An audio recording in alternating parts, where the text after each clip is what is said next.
अस्सलाम के नाज़रीन, मैं हूं लंदन से अमजद चौधरी। नाज़रीन, इस वक्त मैं सुबह सुबह लंदन की सर्दी में खड़े होकर आपके लिए एक ब्रेकिंग न्यूज़ आप इसको कह सकते हैं, लेकिन बहुत ही खुशी की खबर है कि इस वक्त जो शहबाज शरीफ साहब ने ऊ वाला एहतजाज का नया तरीका निकाला है, वो बहुत जल्द आपको नून लीग जो है वो ऊ करते नज़र आएंगे। क्यों कि इस वक्त जो शहर इक़्तिदार के अंदर जो हवाएं चल रही हैं, और कुछ ऐसी आपको हम एक पैगाम भी सुनाएंगे एक ऐसे शख्स की आवाज़ में जो बहुत ही क्रेडिबल है, जो इमरान खान की पार्टी का बंदा तो नहीं है, लेकिन इमरान खान के साथ यूं जैसे कहते हैं ना, सीसा पिलाई दीवार बन के खड़ा है। और वो शख्स जो है उसकी ईमानदारी, उसकी खुद इत्मादी और ख़ुददारी जो है उसकी लोग मिसालें देते हैं।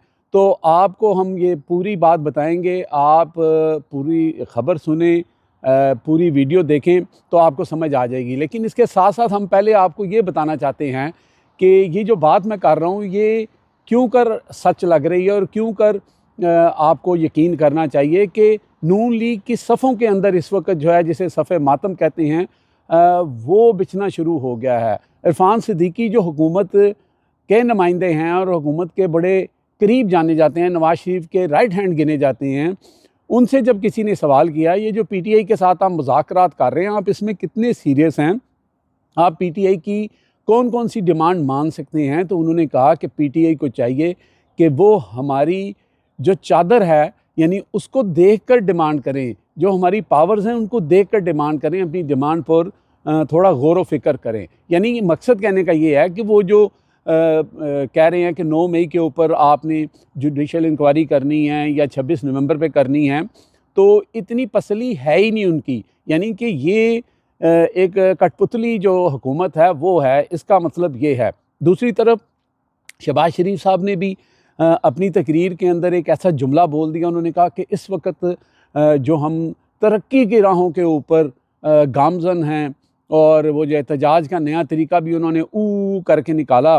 उसके साथ साथ उन्होंने कहा कि ये पहला मौका है कि जो हुकूमत है और जो अदारे हैं वो बिल्कुल साथ मिल के काम कर रहे हैं, जिसे हम एक पेज कहते हैं, और वो एक पेज फटने वाला है।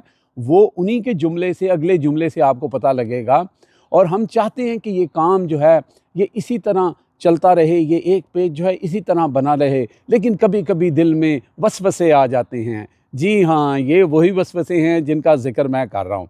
दूसरा, इसके साथ हम आपको बताते चलते हैं कि पीटीआई की अपनी एक इंटरनल जो है वो मीटिंग होनी थी, क्योंकि जो एक कमेटी के साथ बात करनी है, उसके अंदर जिन लीडरों ने शिरकत करके अपनी डिमांड्स रखनी थी, तो उसकी एक एमरजेंसी मीटिंग जो है गुज़श्ता रात जो है बुला ली गई है, जहाँ पे पीटीआई के तमाम जो इस वक्त लीडरशिप है वो बैठ के बात ये कर रही है कि हमने अब किस शद्दोमद के साथ हमने अपना मुद्दा बयान करना है। और एक हवा और बहुत तेज़ चल रही है इस वक्त शहर इक़्तिदार के अंदर, उसको अफवाह कह लें आप, कि बनी गाला की सफाइयाँ जो हैं वो शुरू कर दी गई हैं, और अगले 15 दिनों के अंदर अंदर इमरान खान साहब की रिहाई मतवक्का है, और इमरान खान साहब जो हैं वो बाहर आ सकते हैं। अब ये जो बात की जा रही है, उससे रिलेटेड बात हम जो अब आपको आगे सुनाने चाह रहे हैं कि ये जो अफवाह है या ये जो हाएँ हैं ये कितनी सच हो सकती हैं, इसके ऊपर मोर सब्त की है जनाब इन शख्सियत ने। इनका नाम है हामिद रज़ा ख़ान, और ये ईसा नकवी के प्रोग्राम में थे। और सुने ज़रा उन्होंने क्या कहा, ये सुन लें। 15-20 सेकंड का ये पैगाम है, सुने ज़रा। वहाँ ज़रूर देंगे हम नहीं करेंगे। ये ऊशू जो है ये वो मेरे ख्याल उन्होंने प्रैक्टिस करनी शुरू कर दी है। सो time is coming soon, you will see, listen those voices. शायद 2-2.5 साल मार खाने के बाद, सैक्रिफाइसेस के बाद हमारा भी टाइम आया कि मुस्कुरा लें सर। अच्छा, तहरीक इंसाफ के सुन्नी इत्तेहाद काउंसिल के मुस्कुराने का वक्त आ गया इंशाल्लाह। जी नाज़रीन, सुन लिया आपने। उन्होंने कहा ये ऊ करने का हमारा मसला नहीं है, ये तैयारी अब जो है वो जो इस वक्त मुस्लिम लीग नून है, हुकूमत है, वो करे, बल्कि उन्होंने तैयारी शुरू कर दी है। उन्होंने कहा कि 2-2.5 साल बाद हमें भी मुस्कुराने का मौका मिलेगा इंशाअल्लाह। तो इससे आप ये बात समझ जाएं कि ये जो बातें हो रही हैं, और ये कल रात से ही जो है इस वक्त सुबह होगी जब आप ये सुन रहे होंगे, और आप बहुत सारे लोगों से ये बात सुनना शुरू कर देंगे, क्योंकि सुबह सुबह का टाइम था, तो मैंने कहा ये खुशखबरी जो सामने आ रही है वो हम आप तक पहुंचाएं। और ये सब कुछ हो क्यों रहा है, और ये इतना प्रेशर जो है इस वक्त इस्टेब्लिशमेंट के ऊपर भी और हुकूमत के ऊपर भी क्यों है, इसमें सबसे बड़ा जो किरदार है वो तो ओबियसली इमरान खान का है कि इमरान खान ने साबित कर दिया कि वो कितने साबित कदम हैं और डट के जो है उन्होंने मुकाबला किया, और आखिर जो है हुकूमत को या हुकूमत के साथ एक पेज वालों को जो है वो अपना जो है माइंड चेंज करना पड़ा, या वो चेंज करने जा रहे हैं। लेकिन इसके अंदर सबसे बड़ी जो तब्दीली आने की रीज़न है वो है जनाब अमेरिका के इलेक्शन के अंदर तब्दीली। जी हाँ, इसमें जनाब पाक ग्रैनल नंबर 1, ठीक है जी, पाक ग्रैनल जानते हैं ना आप, पाक ग्रैनल इसको भी चौका उसको भी छिका, और बाउंड्री से ये सहाफ़ी बार वो जो है अपना सियासतदान बार। तो आखिर हुकूमत ने फ़ैसला किया कि पाजी पाक ग्रैनल ना छेड़ो, इसके बारे में कोई बात ना करो। और पाक ग्रैनल के पीछे खड़ा है वड्डा पा जनाब डोनाल्ड ट्रंप।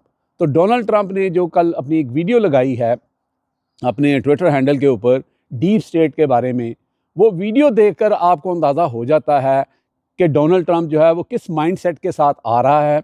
और ये वो डीप स्टेट वाले जो हैं, ठीक है, जो वहाँ पे आपको पता है उनकी इस्टेब्लिशमेंट ने जो जो काम डोनाल्ड ट्रंप के साथ किया वो उनका अब क्या हाल करने जा रहा है।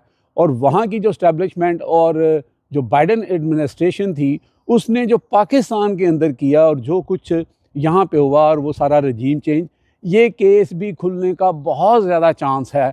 तो इससे पहले जो ये दोनों पा थे ना, इन्होंने जो अपना इस वक्त हुकूमत को कहते हैं ना राह पे आ जाने तो वाह पे आ जाने, तो अब इस वक्त जनाब सबकी टांगें जो हैं वो कांप रही हैं, और कहीं ना कहीं इमरान खान साहब से जान छुड़ाने के लिए इस वक्त हुकूमत और कुछ और लोग बड़े बेचैन हैं। अब तक के लिए इतना ही। देखते रहें मेरा channel Hitlist by Amjad Chaudhary.